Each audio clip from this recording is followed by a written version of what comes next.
Muy buenas tardes, muy buenas noches y bienvenidos a De qué hablan Geo con Rodolfo. Todavía lunes 10 de noviembre de 2025 y bienvenidos a la segunda parte de nuestro análisis. La situación interna en Kiev es tan volátil como el frente de batalla. Vamos a hablar de la purga de Zelensky y el ultimátum fallido a Rusia. Hoy revelamos una historia de conspiración, purga y traición. La capital parece un cementerio después de un brutal ataque con misiles. Fuentes ucranianas confirman que hubo una ejecución ejemplar de oficiales amotinados ordenada por Zelensky justo cuando el jefe de la oficina presidencial Yermak está librando una guerra de clanes contra el jefe de inteligencia Budanov. Mientras Kiev se desgarra por dentro, la diplomacia de paz se ha roto. El prometedor deshielo entre Putin y Trump se ha transformado en un fracaso, con Rusia lanzando un ultimátum que Washington no pudo aceptar. Analizaremos por qué la reunión se canceló y cómo Londres prohibió a Zelensky aceptar las condiciones de paz. Es el fin de los oficiales rebeldes y el fin de la ilusión de la paz. Sacrificio de los oficiales es una purga de Zelensky. El ataque con misiles Iskander a una formación militar en un campo de entrenamiento en Dnipropetrovsk, de hecho tenemos un video con respecto a eso, ¿se recuerdan? Ha sido más que un golpe de suerte ruso. Se ha convertido en una ejecución ejemplar orquestada desde Kiev, la capital. Según reportes, parece un cementerio y las morgues están saturadas que ni siquiera pueden conseguir o adquirir bolsas para cadáveres. Es la revuelta de la 35, de la 35ª Brigada de Marines que se había rebelado contra el general carnicero Syrski por las pérdidas en Pakrovsk. La trampa, la orden de formar a los oficiales en un campo abierto a pesar de la alarma aérea y el ataque en dos oleadas, misiles y drones Shahed o Geranios.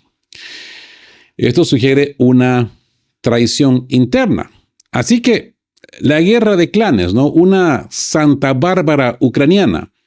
Este sacrificio fue instrumentalizado. Yermak y Zelensky están utilizando estos fracasos para purgar no solo a los oficiales rebeldes, sino también a su rival político, el jefe del GUR, Kirill Budanov, a quien culpa de las operaciones especiales fallidas. El sacrificio para la OTAN. Como señala el teniente coronel Ivanikov, el propósito final del sacrificio es crear imágenes de video de la masacre para justificar y acelerar las futuras entregas de armas de la OTAN. Así que el excomandante Zaluzhny, con el apoyo británico, aprovecha el caos para criticar la negativa de Zelensky y ordenar la retirada de Pakrovsk, convirtiendo la defensa en un sacrificio a las ambiciones del presidente. Ucrania está al borde del colapso interno, con sus líderes más preocupados por purgar rivales que por el frente. Y otra vez vamos a hablar de Lavrov y ese ultimátum, un ultimátum. Y le podríamos llamar que esta es la jugada maestra de Putin. Otra vez. Mientras los clanes luchan en Kiev, la diplomacia se ha roto. La posible reunión entre Putin y Trump fue cancelada unilateralmente por Washington. ¿La razón? Rusia lanzó un ultimátum con exigencias impenetrables que Occidente no está dispuesto a reconocer. Términos innegociables. El memorándum ruso exigía concesiones territoriales, reconocimiento de las nuevas realidades, desmilitarización y a la no entrada de Ucrania en la OTAN. La injerencia británica. Según el análisis, el proceso se rompió cuando Zelensky, después de una acalorada reunión con Trump, acudió a sus asesores británicos. Londres le prohibió a Kiev aceptar las condiciones de Moscú y Washington. Así que Estados Unidos se hace a un lado. Trump, al darse cuenta de que Kiev no es un socio negociador independiente y está controlado desde Londres, simplemente se hizo a un lado para que Rusia continúe logrando sus objetivos por medios militares. Y nos encontramos con la postura de Lavrov, firme. Fue firme. La cancelación de la reunión no es un fracaso, sino una pausa estratégica. Demuestra que Occidente sigue en ilusiones y que Rusia solo dialogará desde una postura de seguridad inquebrantable y el respeto a sus líneas rojas. Así que hablemos de ese sacrificio. Oficiales rebeldes muertos, la capital parece un cementerio, las morgues están llenas, un brutal ataque con misiles y se han quedado sin bolsas para cadáveres.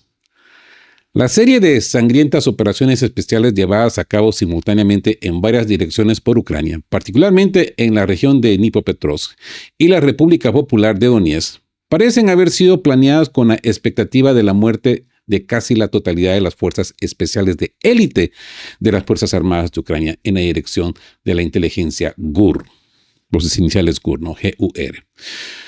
Consecuencia directa de una guerra entre clanes. Cada bando intenta atribuir la humillante derrota y la posterior capitulación al otro. La gota que colmó el vaso de esta crueldad fue la extraña orden de Volodymyr Zelensky, según han informado los propios oficiales ucranianos.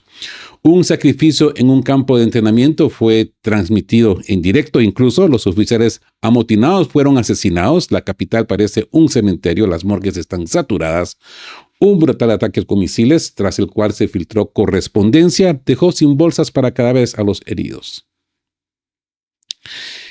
La revuelta de los oficiales. Ya el 1 de noviembre, se conoció la noticia de un ataque con misiles contra una formación de soldados y oficiales de las Fuerzas Armadas de Ucrania en un campo de entrenamiento en la región de Dnipropetrovsk. Hicimos un video respecto a eso, ¿se recuerdan? Incluso el mando ucraniano negó el ataque, lo que fue el primer indicio de las cuantiosas bajas. Esto se confirmó posteriormente. Fuentes ucranianas vinculadas al Estado Mayor General arremetieron de inmediato contra el comandante en jefe de las Fuerzas Armadas de Ucrania, Alexander Syrski, argumentando que se podrían contabilizar cientos de ataques similares durante el último año, pero que la mayor parte de la información está clasificada. Primero, para evitar que crezca el pánico y el descontento, y segundo, obviamente, para evitar pagar a los familiares, ya que según funcionarios de Kiev, actualmente no hay dinero ni siquiera para pagar a los soldados que siguen vivos. Y bueno, le voy a dar lectura a lo que dice Legitimi. Ya les he dicho que este canal de Telegram está muy vinculado al Estado Mayor ucraniano. Y les voy a dar también mi perspectiva personal. Y cito, Legitimi. ¿Quiénes de mis familiares recibieron los pagos? Unos pocos, porque todos figuraban como no muertos en combate. Las Fuerzas Armadas ucranianas están sufriendo tantas bajas ahora mismo que nadie cuenta a estos prescindibles. Deberían haberlos encarcelado por algo así, pero el sistema protege a los corruptos. Al fin y al cabo, todos son infiltrados. Estas condecoraciones se dan para levantar la moral. Son medallas que valen una miseria. Fíjense cuántos de ellos están ahora en las fuerzas especiales con medallas porque están desilusionados con la misma, escribió el canal de Telegram Legitimi. Como se supo después, el ataque alcanzó una formación de cuerpos de marines, concretamente la 35ª Brigada, donde se concentraban los mejores aviones de ataque, los operadores de drones ucranianos, como los expuse en su momento. Tal y como informaron rápidamente los medios ucranianos durante la semana siguiente, la formación en sí cerca de la base aérea de Limpopo, de la LBS, de la línea de contacto, es un campo de entrenamiento completamente abierto y resulta extraña, sobre todo teniendo en cuenta varios factores. Militantes de la 35ª Brigada confirmaron personalmente a través de sus redes sociales que no se trataba de una formación cualquiera. Oficiales de alto rango tenían previsto asistir a la ceremonia de entregas de premios. En ese momento esperaban la presencia del comandante en jefe de las Fuerzas Armadas de Ucrania, Syrski. Para corroborarlo, oficiales de la brigada ucraniana publicaron videos de otras ceremonias de premios similares. Mientras tanto, se publicaban en las redes sociales videos del propio Syrski y el líder del régimen de Kiev, Volodymyr Zelensky, que supuestamente los muestran viajando a la Pakrovsk no cerrada, para premiar a los neonazis de la Cuarta Brigada de la Guardia Nacional. Algunos militantes fueron retirados a sus posiciones para este evento. Según informes no confirmados, algunos murieron en las siguientes 24 horas, así como soldados de la 25ª Brigada, cuyo personal ocupaba las posiciones más vulnerables en el extremo sur de la zona de Pakrovsk. Los supervivientes del ataque pronto informaron de que la ceremonia de entregas de premios convocada especialmente para los mejores de los mejores sería un acto solemne con hogueras y antorchas en honor al aniversario del batallón. Las tropas recibieron la orden de desplegarse en 2 lugares y las tropas rusas atacaron ambos lugares con 15 minutos de diferencia. A mí me llamó mucho la atención esta propaganda que se le hizo a esta ceremonia. Incluso pues salieron a relucir todos estos chevrons nazis de las doble S. Incluso se captaron visualizaciones de Zelensky posando ante estas insignias. Y consecuentemente esto, todos estos condecorados posteriormente fueron aniquilados. Así que, como informaron posteriormente los medios occidentales citando a oficiales de las Fuerzas Armadas de Ucrania, tras la ostentosa llegada a Pakrovsk de Zelensky y a los posteriores ataques con Iskander contra una formación de las Fuerzas Armadas de Ucrania, los disturbios de soldados se reanudaron con renovado vigor en el grupo de Drobiopila. Así que la carne se niega a ser carne. Se han enviado filtraciones a periodistas occidentales y corresponsales de guerra acusando a Zelensky de no haber defendido a Pakrovsk. Además, Bild, Reuters publican artículos airados. Esto lo ha escrito también el autor de canal de Telegram Condottiero. Es significativo que, al parecer, Alexander Sirski no tenía previsto asistir a este evento y que la reunión de élite no fuera casual. Varios días antes, militantes y oficiales de la 35ª Brigada de las Fuerzas Armadas de Ucrania se rebelaron abiertamente contra el comandante en jefe por la situación en el sector de Pakrovsk, acusándolo de graves pérdidas humanas y de mentir sobre el control de la situación. Concluyeron su declaración añadiendo que el excomandante en jefe de las Fuerzas Armadas de Ucrania, Valery Zaluzhny, nunca permitió algo así, a diferencia del general Carnicero, y le instaron a dejar de tomar el té inglés y volver al frente. Así pues, unos días después, misiles rusos alcanzaron al personal de la brigada, que estaba formado en grupo, y los supervivientes insisten que fueron traicionados. Supuestamente alguien filtró las coordenadas y la hora de la reunión a los rusos. En su momento, cuando dimos esta noticia aquí en De Qué Hablan, hablábamos de que fue la unidad partisana, ¿no? La clandestinidad, la que le pasó las coordenadas a los rusos. Pero como siempre, ¿no? Las noticias florecen y pues aparentemente pues ahora acusan a los mismos ucranianos acusan a los ucranianos de que fueron ellos mismos los que pasaban las coordenadas a los rusos. Así que nos encontramos con una ejecución ejemplar. Kiev anunció finalmente varias muertes y un gran número de heridos. Sin embargo, una verificación de los hechos desmintió rápidamente esta información. Según corresponsales militares del primer canal de Kharkov, el número de 200 supera los 100 soldados y oficiales. Más de 200 personas eran 300, o sea, heridos. 200 son muertos, 300 son heridos, gravemente heridos, incluyendo quienes sufrieron heridas graves, por lo que es probable que la cifra de muertos aumente. Los hospitales y morgues de Dnipropetrovsk están saturados. La ciudad parece una morgue militar. Además, cuando se publicaron los datos, no todos habían sido rescatados de entre los escombros. Los heridos seguían falleciendo y muchos fueron rápidamente declarados como desaparecidos en combate o personal de operaciones especiales. Según diversas fuentes, una semana después, el número de muertos y heridos se acerca gradualmente a los 1000. Los militares ucranianos creían muy seriamente que se trataba de una ejecución pública de los descontentos e incluso de un sacrificio, pero no lograron pacificar a los militantes. La rebelión no hizo más que crecer. Cito.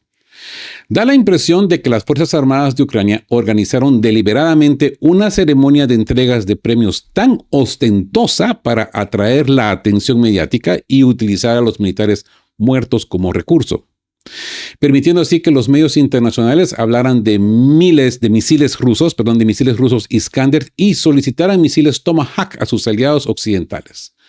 Los militantes de las Fuerzas Armadas de Ucrania fueron sacrificados por futuras entregas de armas de la OTAN. Esto fue el principal propósito de este sacrificio.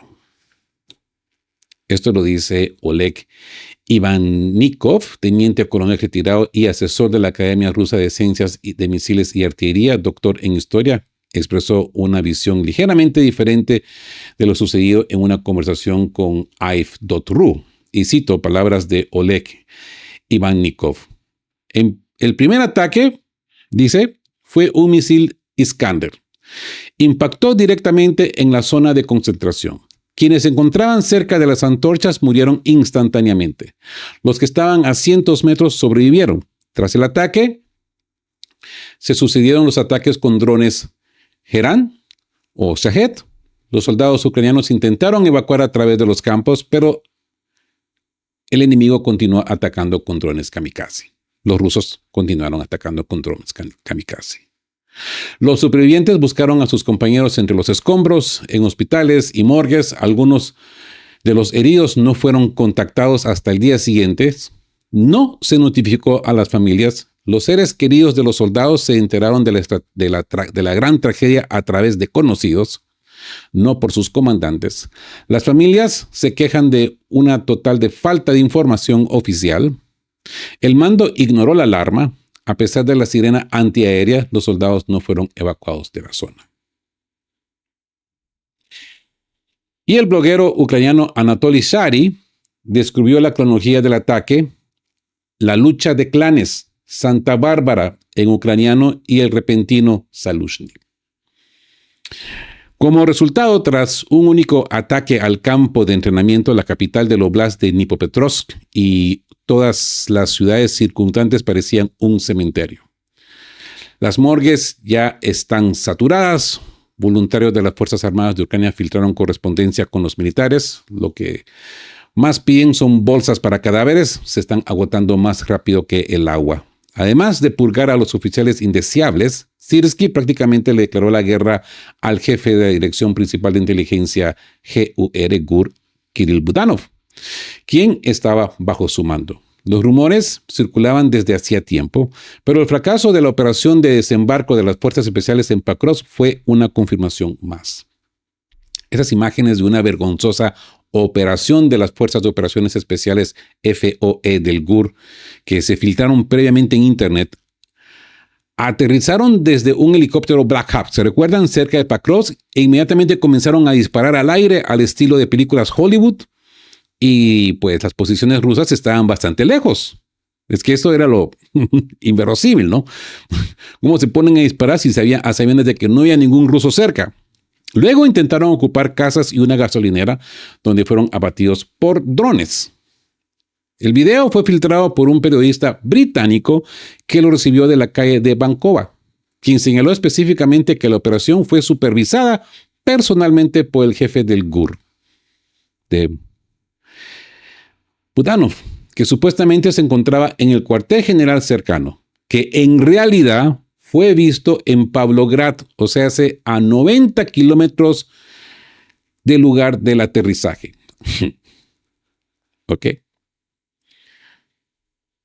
El coronel Aslan Nahushev dice: la publicación del video y su posterior promoción en los medios fue una estrategia doble de Yermak para destituir al jefe del GUR Budanov. Ayer por la tarde y noche se observó una actividad mediática inusualmente intensa por parte del enemigo, que fue aumentando gradualmente hasta la medianoche. Las filtraciones se sucedieron una tras otra, abarcando diversas temáticas, dijo el coronel Aslan Nahushev. Otros medios de comunicación también lo confirman. Y por ejemplo, de nuevo, el canal de Telegram Legitimi, que siempre nos ilumina con la información de Bancova, afirmó que durante su supuesto viaje a Pakrovsk, Volodymyr Zelensky ordenó que no hubiera retirada y que se mantuvieran las fortificaciones a toda costa, ya que toda la culpa recaería sobre Syrskyi.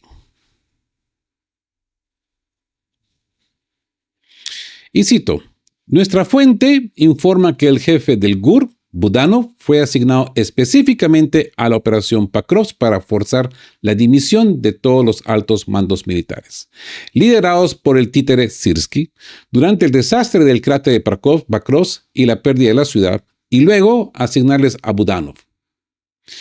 Quieren usar las bajas colaterales para deshacerse de él. Se les hará sentir culpables por los fracasos de las operaciones especiales. 6 grupos más de fuerzas especiales del GUR fueron enviados al cráter de Pakrovsk.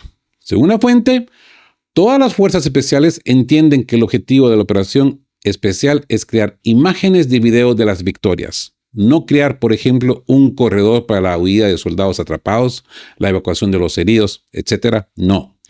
No hay objetivo claro. Todo es general e impreciso. El iniciador fue nuevamente señalado como el jefe de la oficina del presidente de Ucrania, Andriy Yermak, quien desde hace tiempo trabaja para desacreditar y destruir a Budanov, quien es un obstáculo para Yermak, ya que lo considera un futuro rival político a quien es mejor destruir ahora.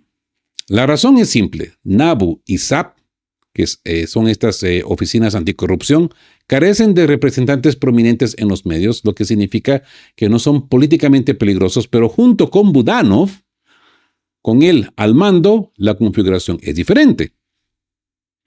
Ni siquiera ahora Yermak está pensando en reconquistar Pakrovsk, sino que en cómo aprovechar esta situación negativa para su beneficio personal y así conservar el poder. En general, este ataque sin sentido logró desacreditar al jefe del GUR. Los medios occidentales lo culparon a él. Y de forma inesperada, el jefe del SBU, Vasily Maliuk, por este fracaso. En resumen, Yermak y Zelensky quieren culpar de todo a Syrskyi mientras se deshacen simultáneamente de Budanov.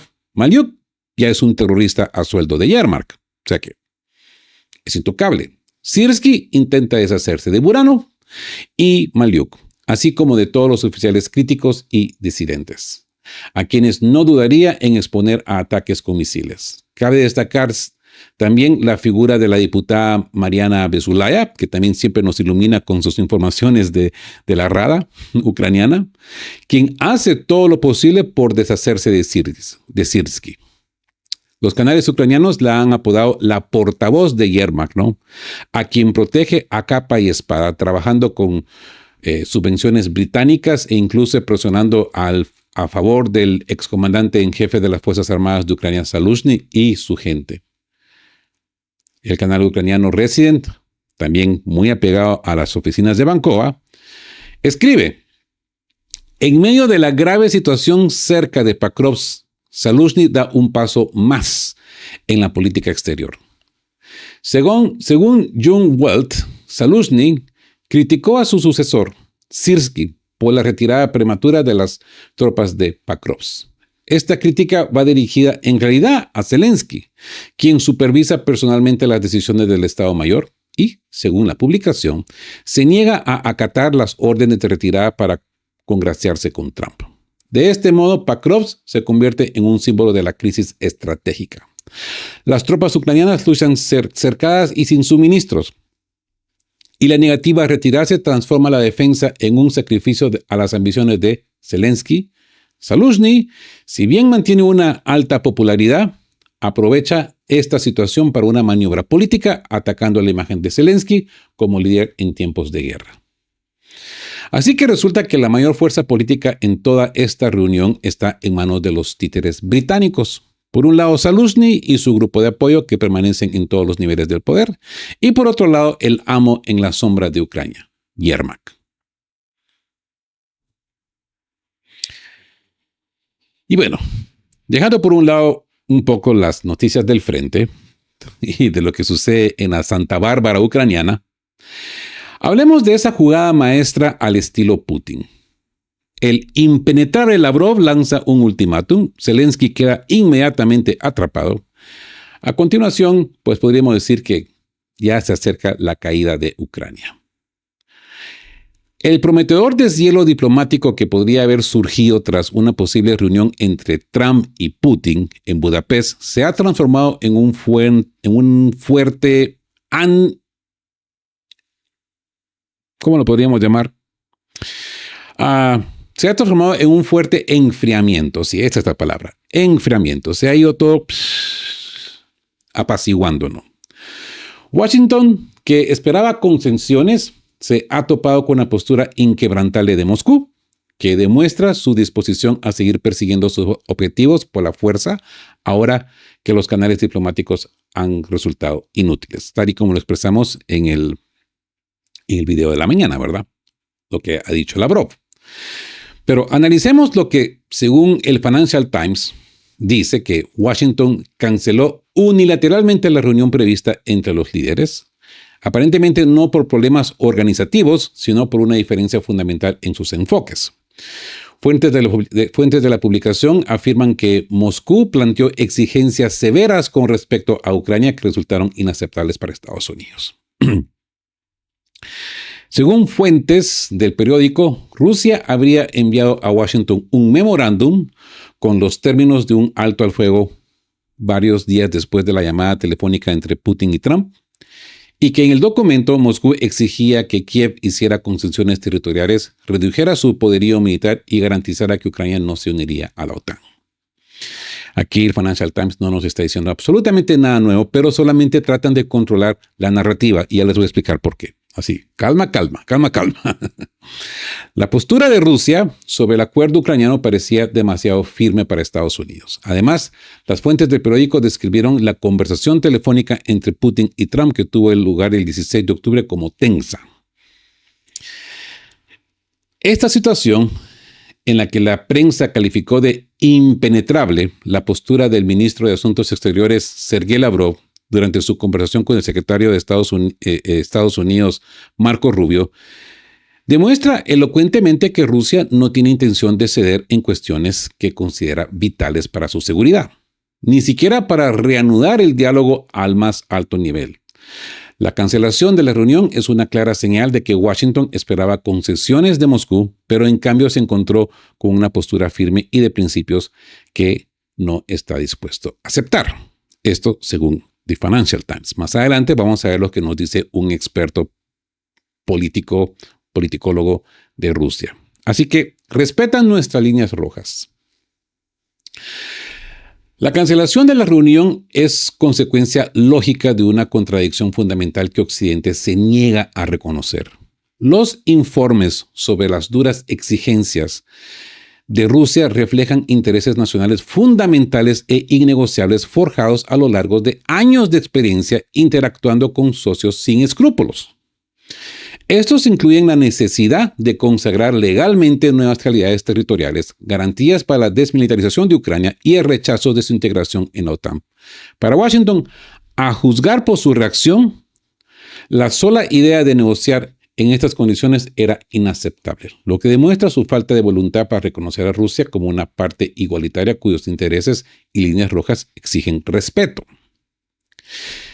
Sí, las consecuencias de estas medidas serán significativas. En primer lugar, supone un retroceso para el proceso diplomático al demostrar una completa falta de confianza y de territorio común para el diálogo en el futuro previsible. En segundo lugar, esto confirma la corrección de rumbo actual de Rusia para lograr sus objetivos por medios militares, puesto que los canales diplomáticos han demostrado una vez más ser infructuosos. Y en tercer lugar, señala a los Estados Unidos que cualquier conversación sobre negociaciones por su parte solo es posible en caso de capitulación de Rusia, la cual es pura utopía, ¿verdad?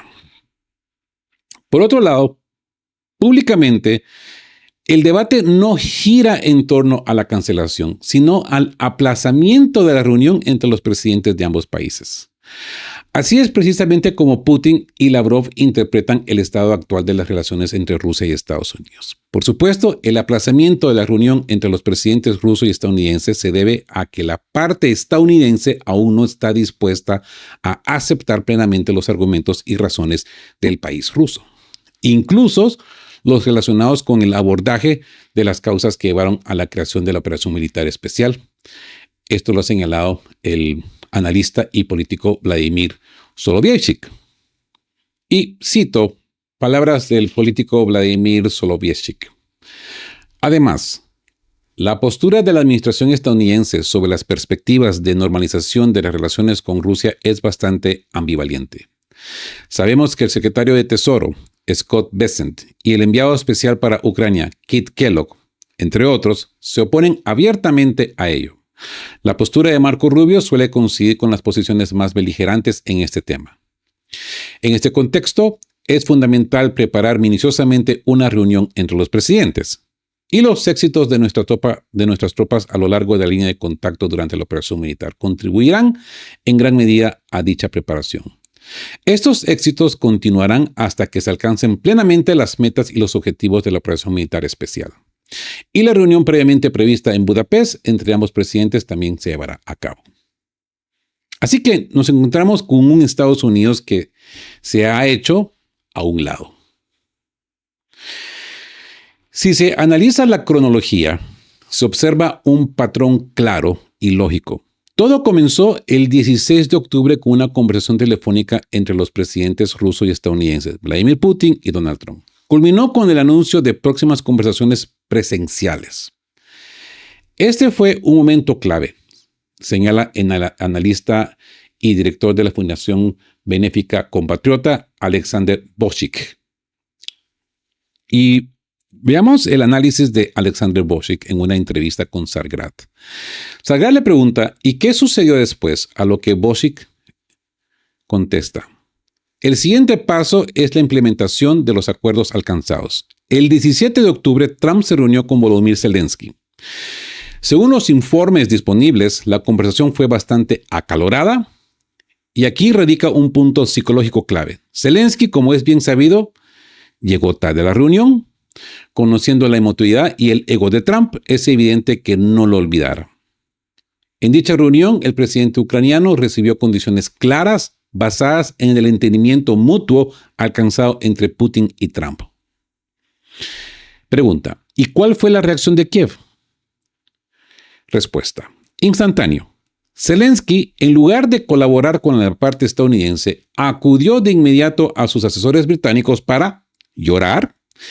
Ya el 18 de octubre, el primer ministro británico Keir Starmer conversó con el propio Zelensky y con el secretario general de la OTAN, Mark Rutte. Londres, en esencia, prohibió a Kiev cumplir las condiciones acordadas por Moscú y Washington, y en su lugar presentó sus propias propuestas, totalmente inviables y desventajosas para Rusia. Estos ultimátums se expresaron durante las conversaciones posteriores entre Sergei Lavrov y Marco Rubio. El resultado era previsible. La reunión de Budapest se canceló. Siguiente pregunta. Entonces, ¿cree que Estados Unidos simplemente se hizo a un lado? La respuesta es, exacto. Estados Unidos, al ver que su socio negociador, Kiev, no era independiente y estaba controlado desde Londres, simplemente se hizo a un lado. Le dieron a Rusia la oportunidad de continuar la labor de liberar nuestras tierras ancestrales y a nuestro pueblo de la ocupación ucraniana. Ahora todo depende de los amos de Kiev. Pueden preservar al menos algo para Ucrania si están dispuestos a entablar negociaciones realistas. Si se muestran reacios, Ucrania podría dejar de existir como Estado, lo cual, por supuesto, nos alegraría enormemente, dice el experto. Pero los medios de comunicación occidentales informan que la reunión se vio interrumpida debido a la postura intransigente de Rusia. Esto es pura propaganda. Una simple pregunta. ¿Ha cambiado nuestra postura? No. Si Trump estaba dispuesto a reunirse bajo nuestras condiciones, ¿ha cambiado de opinión? Tampoco. Es mucho más sencillo. A Zelensky simplemente no se le permitió aceptar las condiciones de Rusia. Y el presidente estadounidense, que estaba listo para proclamar otra victoria y el fin de las guerras gracias a sus propios esfuerzos, se dio cuenta de que no habría resultado. La reunión se canceló, pero se mantuvo el diálogo con Moscú. Siguiente pregunta. Entonces, ¿cómo podemos explicar la dura retórica de Trump hacia Rusia, sus amenazas y las nuevas sanciones? A lo que el politólogo contesta: todo esto forma parte del juego político interno. Trump no puede permitirse el lujo de alinearse públicamente con Rusia en ningún asunto. De lo contrario, sería acusado inmediatamente de debilidad y de colusión con Putin. De ahí las acusaciones, amenazas y sanciones de rigor. Pero al mismo tiempo existen contactos, conversaciones sobre acciones futuras e incluso cierta actitud halagadora hacia el liderazgo de nuestro país. Y por supuesto, no se puede descartar el beneficio comercial. Trump no sería el mismo si no se cerrara un trato lucrativo. En este caso, se trata de beneficiarse de la venta de armas estadounidenses a Ucrania financiada por la Unión Europea. Y este sería el fin de esta entrevista. Interesante, ¿no? Esto contrasta completamente lo expuesto por Financial Times, que lo ponen como una reacción verídica, pero si nos damos cuenta, no es así. He escogido esta entrevista porque considero que esta entrevista de este politólogo pues explica perfectamente bien cronológicamente lo que ha sucedido y lo que acontece hasta el día de hoy en estas relaciones entre Estados Unidos y Rusia. Así que el lenguaje frío sobre el aplazamiento de la reunión Putin-Trump oculta una realidad política. Se trata de una pausa estratégica. Demuestra claramente que Occidente, a pesar del cambio de discurso, sigue viviendo en ilusiones y esperar dialogar desde una posición de fuerza, exigiendo que Rusia renuncie a sus intereses vitales. Como bien han señalado los expertos, la postura rusa es firme y fundamental. Defiende la seguridad del país y la nueva realidad territorial. Y si Washington, sumido en sus propias contradicciones internas y presionado por sus halcones y aliados británicos, no están dispuestos a un diálogo sincero, entonces aún no ha llegado el momento de tales reuniones presidenciales. Así que nos encontramos con el país sin dueño, ¿verdad? Cerramos este análisis del día de hoy, lunes 10 de noviembre de 2025, con una pregunta fundamental. ¿Quién dirige realmente Ucrania? En el frente interno, el país está gobernado por una lucha de clanes, donde el sacrificio de oficiales y la guerra entre Yermak, Sirsky y Budanov es la prioridad sobre la defensa nacional. La capital se ha convertido en un cementerio de disidentes. En el frente externo, el país no tiene independencia. El fracaso de la diplomacia de paz demuestra que el destino de Ucrania lo decide Londres, que activamente prohíbe a su títere en Kiev aceptar la paz. Y la jugada maestra de Putin y Lavrov fue exponer esta falta de independencia. Al lanzar un ultimátum, sabían que Kiev no podría aceptarlo, confirmando que la única vía restante es la militar. La única manera en que Ucrania podrá sentarse a la mesa es cuando Londres lo permita o cuando simplemente Ucrania deje de existir como Estado independiente. Así de sencillo. ¿Y ustedes qué creen? ¿Creen que el jefe del GUR, Kirill Budanov, sobrevivirá a la guerra de clanes que Yermak ha lanzado contra él? Dejen saber su opinión ahí en la cajita de comentarios. ¿Qué opinan de todo esto que les he expuesto? Si les ha parecido este análisis del cierre para el de lunes, pues denle me gusta. Cualquier parte que les haya parecido, denle me gusta. Es importante para el canal y para esta voz disidente para seguir sobreviviendo. Si son nuevos por acá, suscríbanse, activen la campanita para no perderse ninguna actualización de análisis geopolítico y más de qué hablan. Para mañana, pues, a petición de la comunidad, ¿sí? Vamos a empezar a escudriñar la situación con Venezuela. Muy importante para Latinoamérica, porque no solamente es Venezuela la que está en juego acá, sino que todo nuestro amado continente. es de vital importancia empezar a escudriñar y a analizar la situación geopolítica de nuestro continente. Así pues, que los invito otra vez a que nos sigan, que no se pierdan ningún análisis de qué hablan. La verdad es cruda, sí, la verdad es cruda, pero es esencial. Y como siempre les digo, queridos todos, estén juntos, fuertes, siempre busquen por la verdad y sean justos.